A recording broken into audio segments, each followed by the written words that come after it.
ओम गण गणपते नमः। मैं अनु बजाज, ज्योतिष एडवाइज़र। आध्यात्मिक इच्छा पूर्ति यात्रा में आप मेरे साथ चल रहे हैं।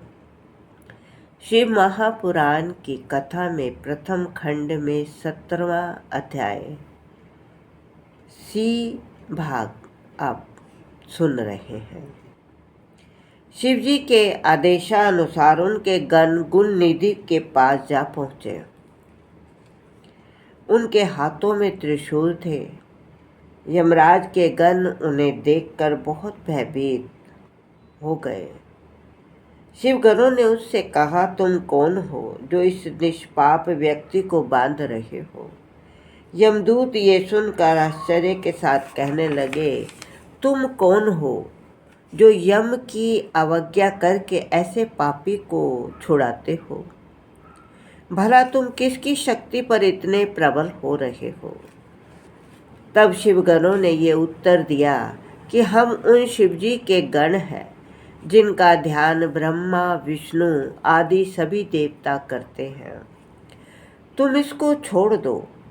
यमगणों ने कहा, तुम्हारी आज्ञा उचित है, परंतु इसके पापों का विचार न कर तुम इसको क्यों छुड़ा रहे हो? इसने अपने कुल की रीति को त्यागा है तथा वेद का अपमान किया है। हम इसकी मूर्खता को कहाँ तक कहें? ये सब पापियों का सिरमौर है। सबसे बड़ा पाप जो इसने किया है वह ये है कि शिव निर्माल्य चोरी करके ये भागा और खाने लगा।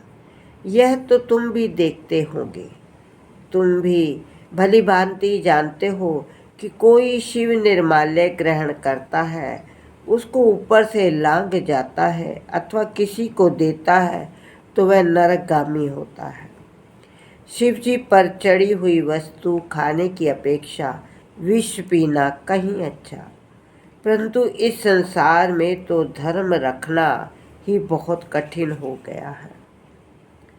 शिवगणों ने यमगणों के मुख से ये शब्द सुनकर उत्तर दिया, हे यमदूतों, ये ब्राह्मण पुत्र निष्पाप हो चुका है। इसने सबसे बड़ा धर्म ये किया है कि इसने शिव मंदिर में जाकर अपना वस्त्र फाड़ा, उससे दिया जलाया और प्रकाश किया।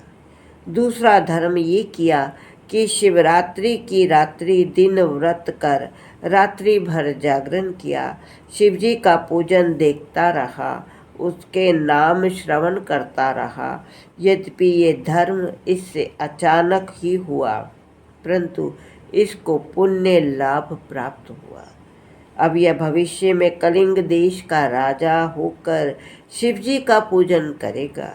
ये कहकर शिवजी के गुण निधि को मुक्त कर अदृश्य हो गए।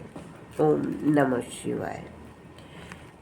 कहते हैं, शिव भक्त जो भी शिवजी की पूजा करता है, शिव के मंदिर में जाकर दिया जलाता है, सच्चे मन से शिवजी का ध्यान करता है, तो शिवजी उसके किए हुए पाप कर्म को भस्म कर देते हैं और उस इंसान को दोबारा से जीवन में अच्छे कर्म करने का मौका देते हैं।